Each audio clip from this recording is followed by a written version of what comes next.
Ya, puji Tuhan, selamat malam pada kita semua. Mohon maaf jaringan terputus. Dan kita ada saat ini karena Tuhan, karena anugerahnya. Dan mari kita menyiapkan hati kita dengan baik. Dan kita percaya bahwa Roh Kudus ada bersama-sama dengan kita, ingin memberkati kita semua. Kita tahu bahwa tujuan Tuhan menyelamatkan kita bukan sekedar menjadikan kita Kristen, tetapi tujuan Tuhan menyelamatkan kita adalah Dia ingin membawa kita menjadi jemaat yang kudus. Amin. Dia ingin membawa kita menjadi jemaat yang tidak bercela. Itu sebabnya Roh Kudus, jadi rohnya yang kudus itu Dia berikan pada kita semua. Jadi baptisan Roh Kudus, kepenuhan Roh Kudus itu bukan sekedar satu simbol kita sebagai orang Kristen atau satu nama saja, tetapi itu rohnya yang diberikan pada kita memang ingin Dia mampukan pada kita untuk membawa kita menjadi anak Tuhan yang benar-benar hidup di dalam kebenaran. Saya mengajak kita semua melihat di dalam Kolose pasal yang pertama, Kolose pertama ayat yang ke-20 sampai ayat yang ke-22. Berbunyi demikian. Dan oleh Dialah Ia memperdamaikan segala sesuatu dalam dirinya, baik yang ada di bumi maupun yang ada di sorga, sesudah Ia mengadakan pendamaian oleh darah salib Kristus. Juga kamu yang dahulu hidup jauh dari Allah dan yang memusuhinya dalam hati dan pikiran seperti yang dinyatakan dari perbuatanmu yang jahat, sekarang diperdamaikannya di dalam tubuh jasmani Kristus oleh kematiannya untuk menempatkan kamu kudus dan tak bercela dan tak bercacat di hadapannya. Rasul Paulus coba menjelaskan secara sederhana bahwa pengorbanan Yesus di atas kayu salib itu adalah untuk memperdamaikan manusia dengan Allah. Dia ingin memperdamaikan manusia dengan Allah. Kita tahu bahwa Allah adalah Allah yang kudus dan tidak terhampiri oleh sesuatu yang berbau dosa. Sedangkan manusia itu sudah berdosa. Dosa itu memisahkan manusia dari Allah. Dosa membuat manusia terputus hubungan dari Allah. Jadi kalau kita melihat flashback ke belakang, waktu Allah menciptakan manusia itu Allah bersekutu erat dengan manusia. Tetapi manusia itu melanggar ketetapan, melanggar peraturan Allah dan tidak mau tunduk pada perintah, aturan yang Allah berikan kepada manusia. Sehingga dia coba melanggar, bahkan dia tunduk dan mengikuti perkataan daripada iblis. Itu ada di dalam Kejadian pasal 3 ayat yang ke-24. Sehingga Tuhan marah kepada mereka dan mengusir mereka dari Taman Eden. Sejak saat itu manusia terputus dari Allah. Hubungan manusia dengan Allah itu terputus dan tidak ada komunikasi yang bisa membuat manusia itu dapat berhubungan dengan Allah. Di depan Eden Tuhan menaruh malaikat atau Tuhan menaruh kerub. Kerub itu adalah malaikat dengan memegang pedang yang bernyala-nyala dan supaya manusia itu tidak kembali ke Eden untuk memakan pohon kehidupan. Sebab ketika manusia sudah makan pohon kehidupan, maka manusia itu tidak bisa lagi ditebus. Manusia itu akan terus berada di dalam dosa. Sebab itu Tuhan mengusir manusia, mengusir Adam dan Hawa itu keluar dari Taman Eden dan menaruh malaikat menjaga Taman Eden itu supaya manusia itu tidak masuk ke sana dan memakan buah pohon kehidupan sehingga mereka hidup seterusnya di dalam keberdosaan untuk selamanya. Nah, saudara-saudara yang kekasih, dan kebaikan manusia, kesalehan manusia itu satupun tidak dapat memenuhi standar untuk menjadi satu pengorbanan. Jadi akhirnya Tuhan punya rencana yang ajaib dan dahsyat. Dia mengirimkan Yesus. Jadi dia mengirimkan Yesus datang ke dalam dunia ini, sehingga dikatakan di dalam Yohanes 3 ayat yang ke-16, karena begitu besar kasih Allah akan dunia ini sehingga ia mengaruniakan anaknya yang tunggal, supaya setiap orang yang percaya kepadanya tidak binasa melainkan beroleh hidup yang kekal. Jadi rencana Tuhan untuk membawa kembali manusia ke Eden itu dia rencanakan di dalam dirinya kepada siapa yang percaya kepadanya. Jadi sejak saat itu Tuhan punya rencana yang luar biasa. Coba kita baca dulu di dalam Ibrani pasal yang ke-10. Ibrani pasal 10 ayat yang ke-19 dan 20. Berbunyi demikian. Jadi, saudara-saudara, oleh darah Yesus kita sekarang penuh keberanian dapat masuk ke dalam tempat kudus, karena ia telah membuka jalan yang baru dan yang hidup, katakan amin, bagi kita melalui tabir, yaitu dirinya sendiri. Jadi Yesus kembali, sebab manusia tidak bisa kembali ke Eden, dan ketika Tuhan masuk untuk menebus dosa manusia, maka dia harus mati, dan dia membuka jalan. Dia membuka tabir, dikatakan di dalam kitab Ibrani. Dia membuka tabir, dia membuka jalan baru. Jadi dia memberi kesempatan lagi pada manusia untuk beroleh keselamatan, supaya yang hidup bagi dia, supaya manusia itu bisa hidup kembali. Nah, saudara-saudara, juga di dalam tabernakel, di sana itu ada halaman, ada ruang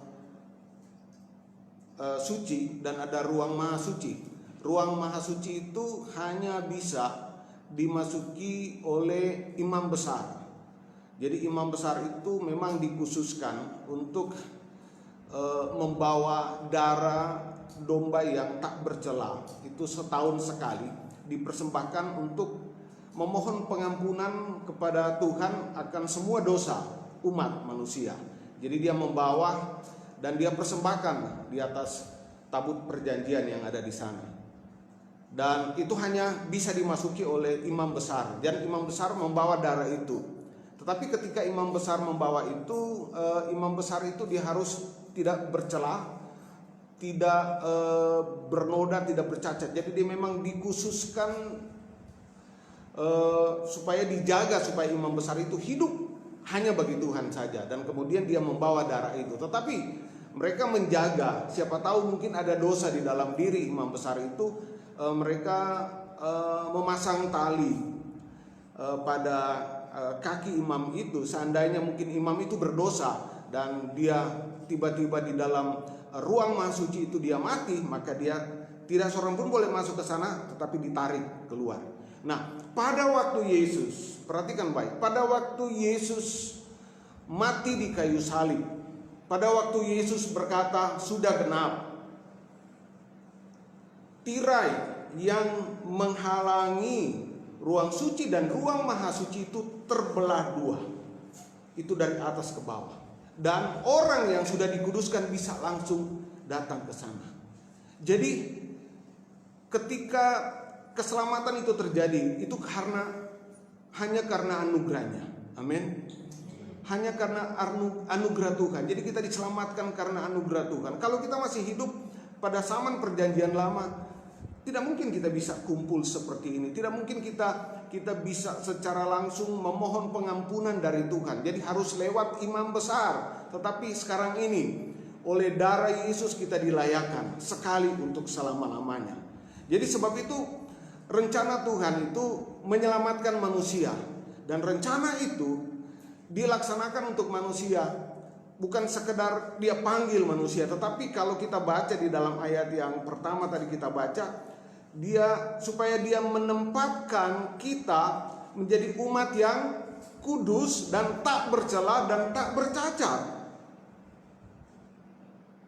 Jadi Tuhan ingin menempatkan manusia itu menjadi umat yang kudus. Bagaimana kita yang berdosa masih hidup di dalam daging yang setiap hari berhubungan dengan dosa, apakah kita bisa kudus? Kalau Tuhan katakan bisa oleh pertolongan Roh Kudus. Amin. Itu sebabnya dia mau kita semua yang hadir pada malam hari ini, dan dia mau saudara-saudara yang dengar di rumah itu dipenuhkan dengan Roh Kudus. Dan bukan hanya sekedar dipenuhkan atau dibaptis, tapi dituntun, dipimpin oleh Roh dari hari ke hari supaya kita hidup di dalam kebenaran. Jadi firman itu akan menguduskan kita, membawa kita kepada kebenaran. Jadi kekudusan itu bukan tiba-tiba langsung suci, langsung kudus. Dan ingat baik, tanpa kekudusan kita tidak dapat melihat Tuhan. Itu sebabnya Roh Kudus, yang namanya Roh Kudus. Bukan Roh Kudus. Kalau Kudus itu gatal-gatal. Nah, Roh Kudus. Jadi dia ingin membawa setiap umat itu di dalam kekudusannya. Jadi itu rencana Tuhan. Jadi dia membuka tabir, yaitu penghalang, yaitu dosa, dan manusia itu dapat kembali lagi ke Eden. Kita akan bersama-sama dengan Tuhan di sana.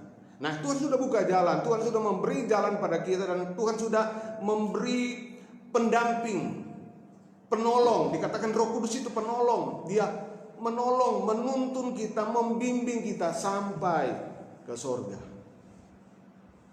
Haleluya. Dan dia juga memberikan firman-Nya. Jadi firman dan Roh Kudus itu membawa kita, menuntun kita kepada kebenaran. Jangan cuma hanya orang berdoa, tapi tidak pernah baca firman. Jadi firman dan Roh itu bagaikan dua kepak sayap yang membawa kita terbang. Jangan hanya berdoa tiba-tiba mendapat penglihatan, tiba-tiba mendapat inspirasi, tapi nggak tahu inspirasinya dari mana. Tidak membaca firman, tidak tahu firman. Nah, saudara-saudara yang kekasih di dalam Tuhan Yesus Kristus, itu tujuan. Jadi Yesus membawa kita supaya sampai ke tujuan tersebut. Jadi dari pembacaan kita di atas itu ada 3 tujuan utama. Jadi dari pembacaan kita di sini di dalam Kolose pasal 1 ayat 20 sampai 22 setidaknya ada tiga tujuan utama Allah untuk diri kita. Pertama, menjadikan kita umat yang kudus. Haleluya. Sorga adalah tempat yang kudus. Ada mungkin orang berkata, jangan terlalu kudus lah. Saudara, sorga tempat yang kudus. Kita tidak mungkin masuk ke sana tanpa kekudusan. Kata kudus di dalam bahasa Ibrani disebutkan dengan kados. Kados. Dalam bahasa Yunani disebutkan dengan hagios. Hagios atau kados ini mengandung arti dipisahkan. Ini yang sudah dimurnikan, dipisahkan atau terpotong dari. Jadi kalau misalnya ada satu keutuhan ingin dipisahkan, aku ingin memisahkan ini, memisahkan, dia menguduskan, dia terpotong dari atau dikhususkan. Gereja itu disebut eklesia, artinya dipanggil keluar. Jadi kata eklesia itu dipanggil keluar. Kita dipanggil keluar, dipisahkan dari dunia. Kita memang masih hidup di dalam dunia, tapi cara hidup kita harus terpisah dari dunia. Cara kerja kita harus terpisah dari cara kerja dunia. Amin. Jangan sebagai anak Tuhan cara kerjanya melebihi cara-cara orang dunia. Itu sebabnya kita belajar terus firman supaya kita dapat mengerti bahwa Roh yang Kudus itu membawa kita kepada kekudusan. Salib itu melayakan kita. Jadi oleh pengorbanan Yesus di atas kayu salib, dia melayakan kita, membenarkan kita. Jadi salib melayakan. Sebenarnya kita tidak layak. Kita tidak patut menerima hal tersebut, tapi oleh darah Yesus, dia telah melakukan sekali untuk selama-lamanya. Jadi jangan lagi menghina darah Yesus. Anak-anak muda, hiduplah di dalam kekudusan. Walaupun di sini saudara melihat ada banyak hal yang biasa bagi dunia di sini, tetapi anak-anak muda, jemaat El Shaddai, pelayan-pelayan Tuhan, hiduplah di dalam kebenaran, hiduplah di dalam kekudusan. Sebab tanpa kekudusan tidak seorang pun dapat melihat Tuhan. Di dalam Alkitab itu kita dipilih untuk menjadi kudus. Jadi catatan-catatan dalam Alkitab, kita dipilih untuk jadi kudus. Kita dipanggil juga untuk jadi kudus. Kita diciptakan menjadi ciptaan baru. Jadi menjadi ciptaan baru itu yang lama sudah berlalu dan baru itu sudah terbit. Bukan sekedar masuk di dalam baptisan air. Baptisan air tidak akan berguna tanpa saudara hidup di dalam tuntunan pimpinan Roh Kudus. Kita dipanggil untuk menjadi ciptaan baru. Kita dipanggil untuk mempersembahkan tubuh menjadi tubuh yang kudus. Sebab itu pelayan-pelayan Tuhan, hiduplah di dalam kebenaran, hiduplah di dalam kekudusan. Supaya kita bisa melihat anugerah Tuhan yang besar terjadi. Saudara dipakai Tuhan secara luar biasa. Persiapkan dirimu menjadi umat yang sungguh-sungguh melayaninya. Menjadi umat yang siap untuk melakukan tugas-tugas pelayanan. Sebab itu di dalam kitab Efesus dikatakan, kitab Efesus pasal yang keempat ayat 25 sampai 31 dikatakan buang dusta. Itu saya sudah sedikit bahas beberapa waktu lalu. Untuk hidup kudus buang dusta. Berkata benar. Jangan takut dimarah, dusta jalan terus. Artinya buang dusta itu jangan kita suka menipu, jangan suka kita berkata yang tidak benar. Boleh marah, tetapi jangan menyimpan kemarahan. Jangan beri kesempatan kepada iblis. Saya khotbahkan kemarin, jangan ada celah apapun masuk. Orang mencuri jangan mencuri lagi, tapi harus bertobat, bekerja untuk memberi diri. Dan yang berikutnya di dalam ayat 29-30, jangan ada perkataan kotor. Puji Tuhan, anak-anak muda di sini tidak ada perkataan kotor. Haleluya. Tetap jaga.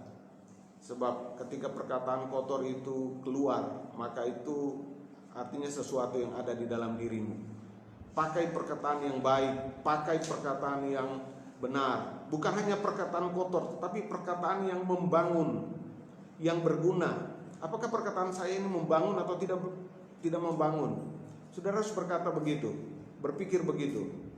Buang segala kepahitan, pahit, kegeraman, kemarahan, pertikaian, fitnah.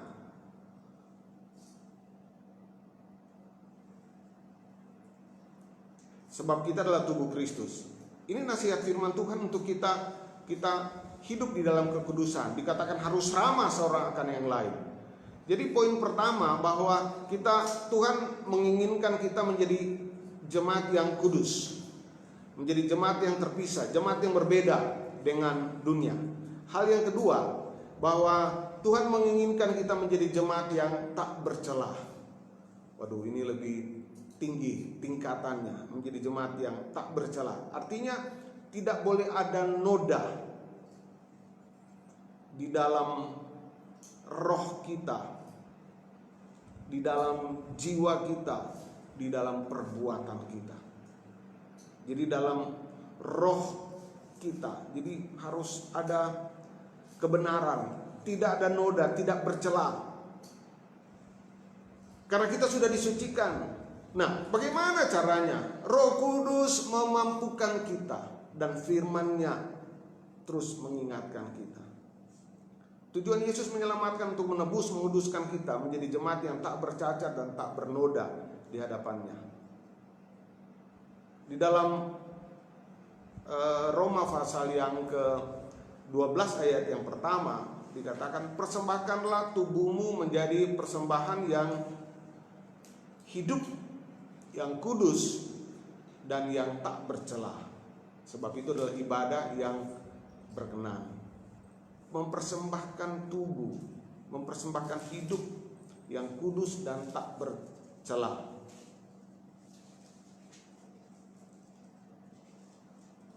Sebagai jemaat Tuhan, hiduplah sebagai jemaat yang tidak menjadi celah, tidak mempermalukan orang lain.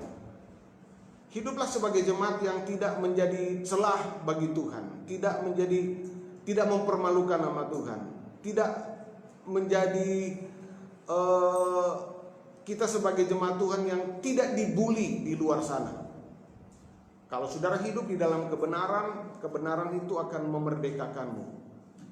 Jadilah jemaat Tuhan yang mencerminkan Kristus, duta-duta Kristus dimanapun saudara berada.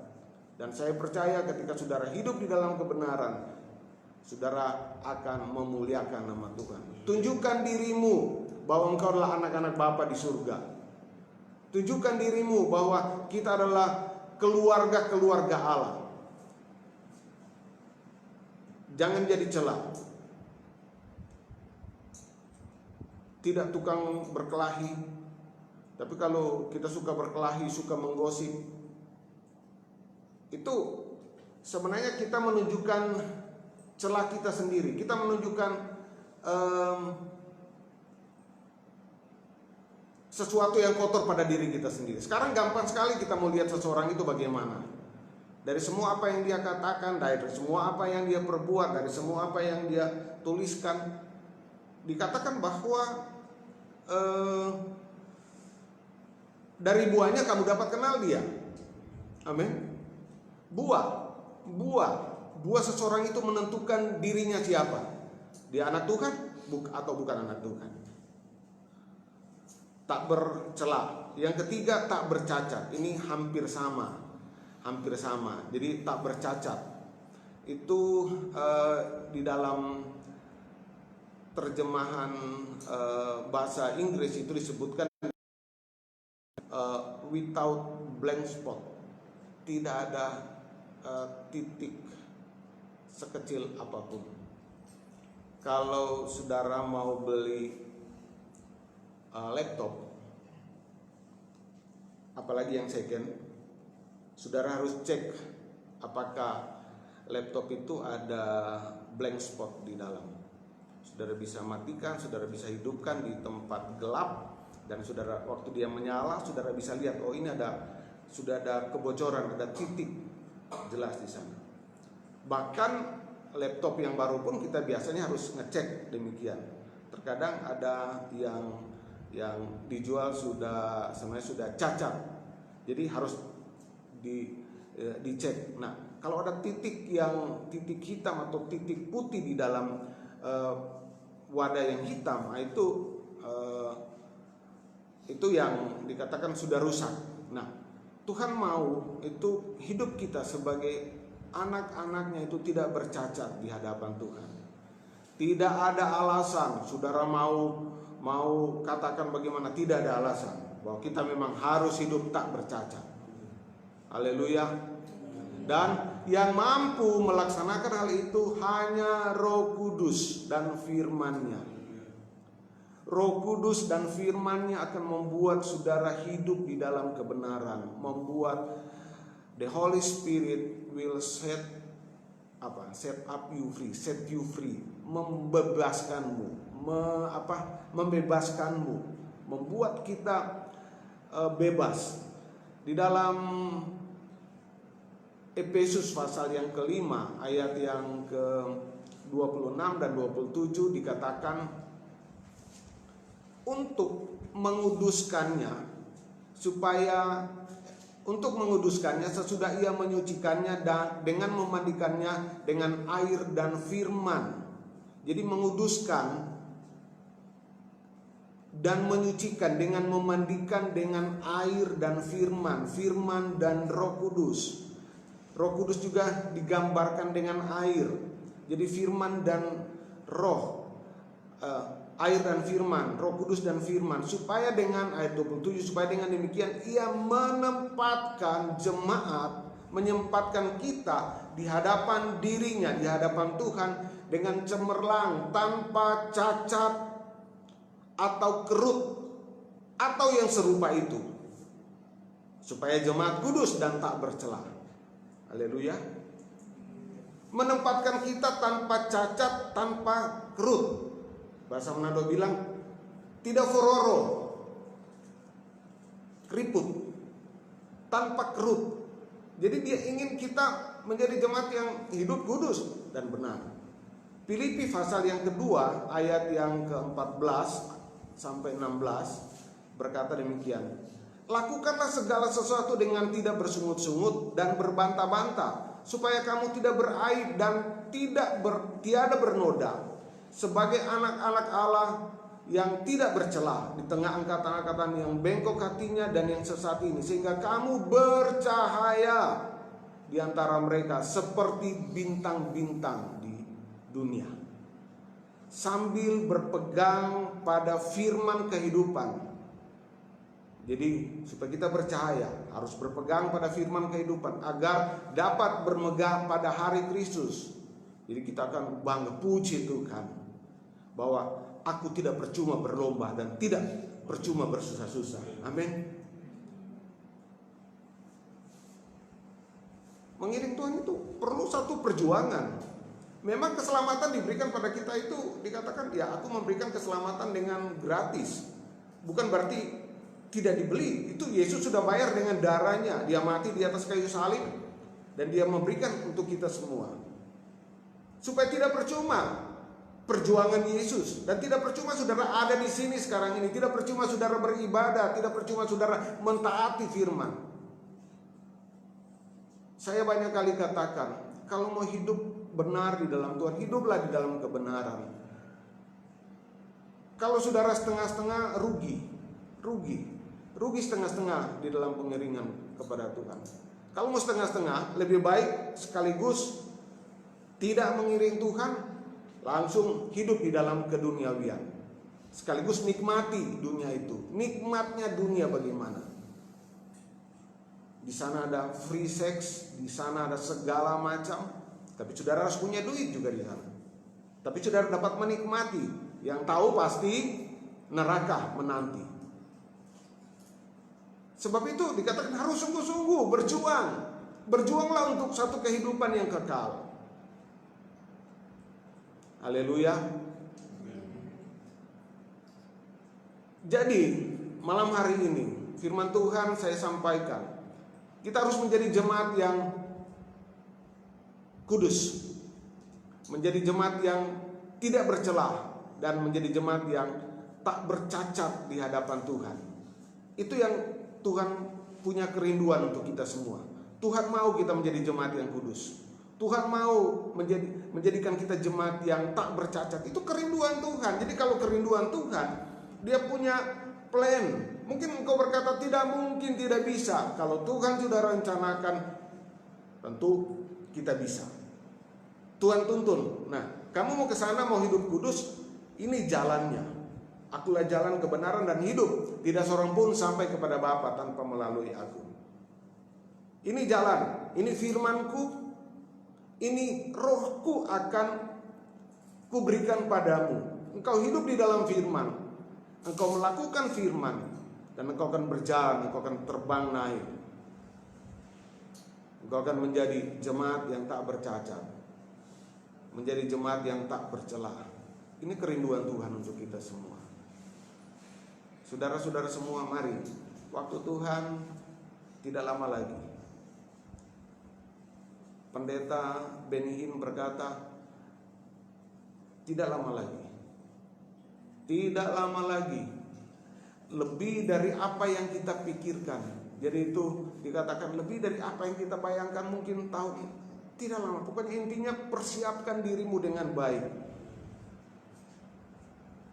Jangan cuma cari makan untuk jasmani ini saja. Sekarang kita susah untuk dapat makan jasmani, tapi terutama rohani kita harus diberi makan, diberi kekuatan. Saya memberikan makanan-makanan rohani selama dalam minggu ini, makanan yang keras, makanan yang membawa kita kuat. Amin. Makanan yang membuat kita sadar bahwa hidup ini tidak bermain-main, bahwa kita harus hidup bertahan dan kita harus mencapai sasaran iman kita. Puji Tuhan. Kiranya Tuhan Yesus memberkati kita semua. Jadilah jemaat yang kudus, jadilah jemaat yang tak bercacat, jadilah jemaat yang tidak bercelah. Jangan jadi jemaat yang bercelah, mempermalukan Kristus. Tuhan Yesus memberkati kita semua. Kita rindu menyanyikan pujian yang berkata, sungguh besar setiamu kau nyatakan bagiku.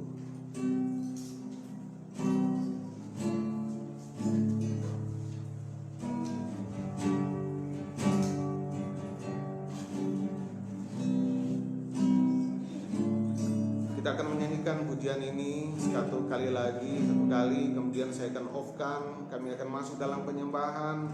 Saudara bisa berdoa di rumah masing-masing. Kami juga di sini akan berdoa. Sungguh besar setiamu, nyatakan bagiku.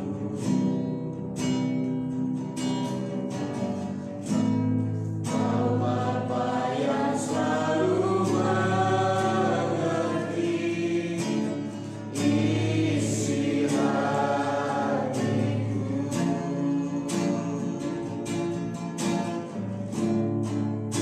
Kemuliaanmu kau nyajikan.